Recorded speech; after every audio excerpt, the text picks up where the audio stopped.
Sometimes I find myself holding back my need to play and experiment with watercolors, thinking I'll get to it later. But life in its fleeting nature reminds me that there might not be a later. Today, I put aside those hesitations and embark on a journey of exploration in how I use color and in the way I paint. I wanted to see just how far I could push my watercolors, all while capturing the abundant beauty of wild lupines in California this time of year. Eddie and I are back at home now, and I want to start with a quick watercolor sketch to start me thinking about the things we saw today, and later proceed to painting the field with wildflowers on a larger 140-pound rough watercolor paper. For those of you who are new here or join me every time I create a painting, welcome. I am so happy you are here with me today. This video is meant for those who love to paint using watercolors or simply cherish time spent outdoors. Join me as we translate the wild lupines onto paper or simply unwind with a cup of tea or coffee, soaking in the inspiration offered by the natural world. As for the palette, I will post a list of the colors I used in the video description below and in the comment section for your convenience. I will also call out each color as I use it.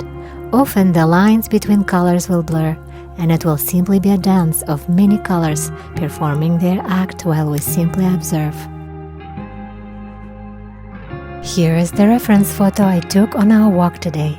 Feel free to use it in your paintings if you'd like. Here I am lightly sketching the scene, as always feeling loose and free in the rendering.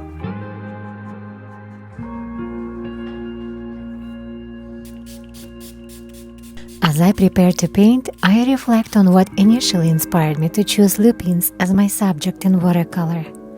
I can't ignore that my last video about California poppies showed me how many of you love floral watercolors, and I felt compelled to explore painting flowers with you again. Why paint lupines, you may ask?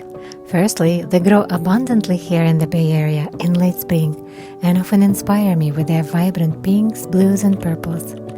I also fancy the significance of these flowers in people's lives. For instance, blue lupines are said to represent peace, tranquility, and a sense of ease, while purple lupines are often linked to imagination and creativity. These are all the qualities I hope you'll take away from this painting experience. You saw me now pre-wet the paints and the sky area of the paper.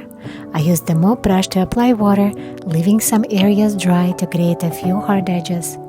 We often see foggy skies in the mornings here. They usually dissipate by the afternoon, but their morning presence helps soften the light and hydrate our vegetation. I then applied manganese blue with a touch of ultramarine blue. As some of you may noticed, I used more ultramarine in the upper part of the sky. This is because ultramarine is warmer color than manganese blue. We use this technique to create sense of atmospheric perspective. To suggest distant lupines, I applied cobalt violet using the wet-on-wet technique. It's a way to transition into the cool reds and purples that are so characteristic of lupine flowers. Now I'm suggesting the distant hills in the background using a mix of cadmium-free yellow, a variety of blues, and green apatite genuine. By the way, if you are following along, you don't need to use green apatite genuine in your paintings. I added this color to my palette today out of curiosity, to see how it looks on its own and when mixed with other colors. A good substitute for this color could be sap green or undersea green by Daniel Smith. The same goes for the permanent olive green you see me add here. This is part of my experiment to see where these playful additions to my palette will lead me. As you can see, I'm painting freely here, not bound by any particular rule or plan. This approach ties into the theme we've been exploring, the importance of being playful and fulfilling those inner desires now, rather than postponing them for later. Today's session is about play and experimentation, much like my exploration with green apatite genuine and other colors. I hope you take the chance to do the same. In these moments of play, we often discover new things and truly connect with our creativity. One watercolor tip I want to highlight is the importance of keeping the wet paint flowing downward until you complete the first wash. Notice how I work from top to bottom, guiding the wet paint downward.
Dear friends, please allow me to share a quote I found during my recent visit to the community library.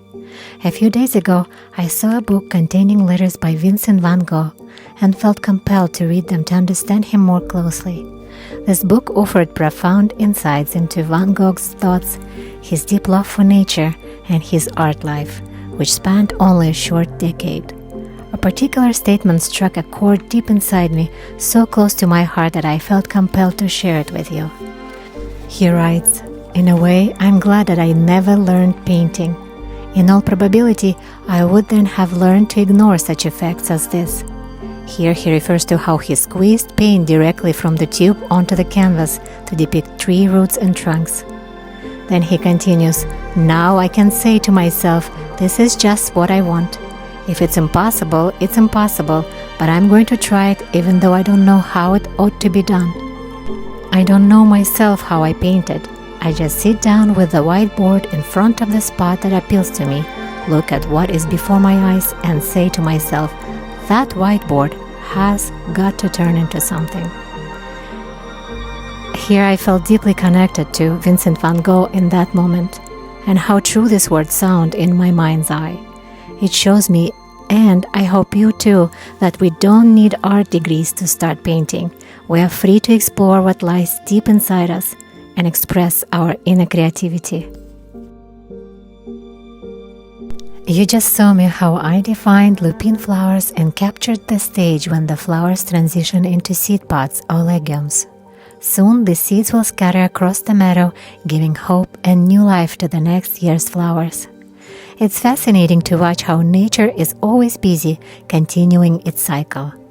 Various weeds are also undergoing transformations, and we are here to observe them, perhaps drawing inspiration for our own transformations. Be it starting a new vocation, a new family, moving to a different country, or recovering from an ailment.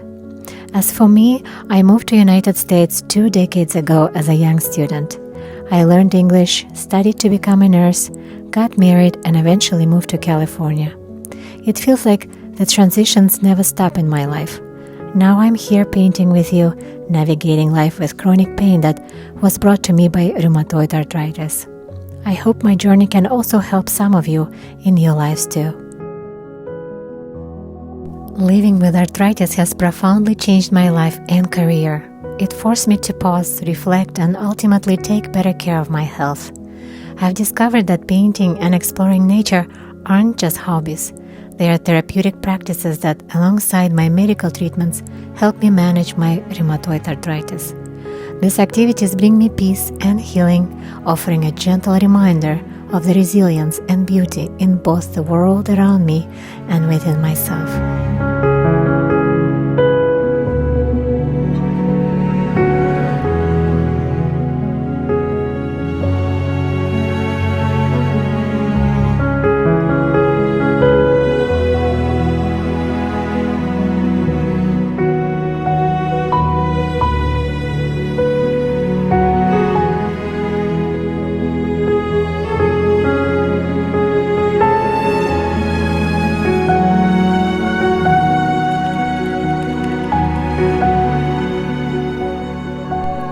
mentioned at the start, this session is all about freeing ourselves and letting our brushes move as our minds and bodies guide us. Here I'm mixing the colors on my palette, creating various browns, purples and greens. Then I use my brush to suggest the grasses that grow freely in the meadows alongside lupines and dandelions. You'll see me pushing the paints, creating variations in colors, and simply observing them to see where they lead me.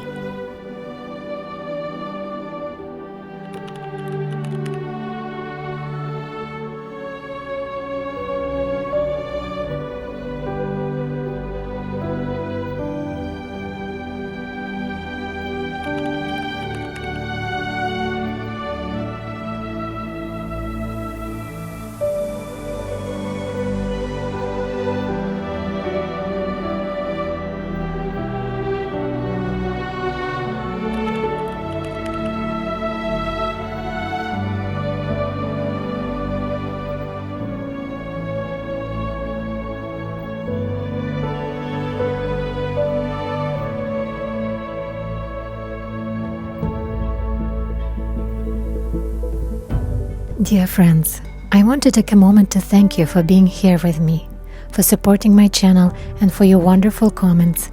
Words can't fully express how grateful I am for the opportunity to paint alongside you and connect with you today.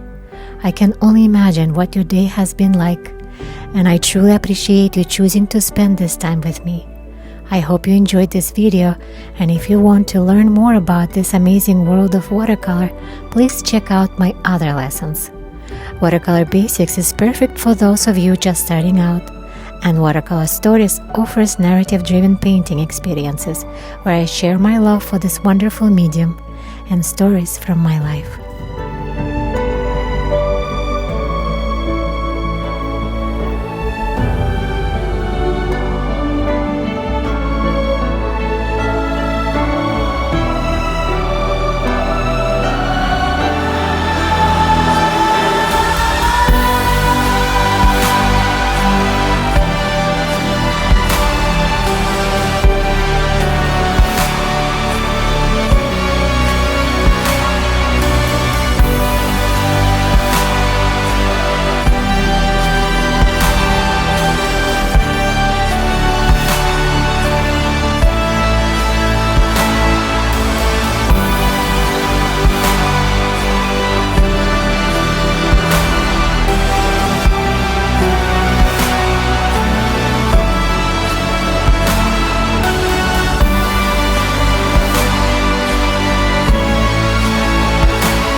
As I thoroughly explored what Alizarin Crimson and Phthalo Turquoise can offer, I am so glad I allowed myself to play today.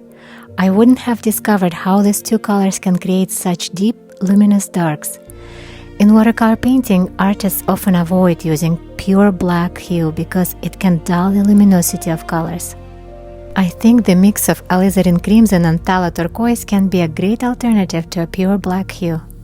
By adjusting the ratio of this mix, we can shift the color towards a cooler green or warmer red. I feel like this combo will be a regular in my future works.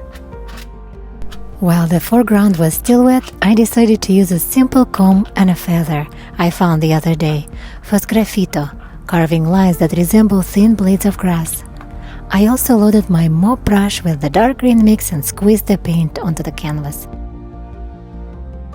I'm so happy we had the chance to play today, drawing inspiration from the wild lupines. After hearing the quote from Vincent Van Gogh's letters, I hope you feel compelled and inspired to explore your blossoming creativity, much like the early blossoms of wild lupines.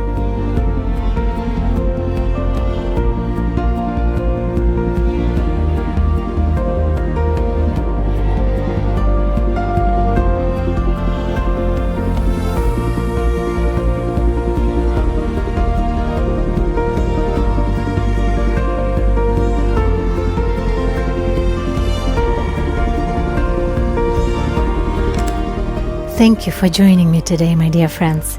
I wish you wellness, joy, and boundless creative expression.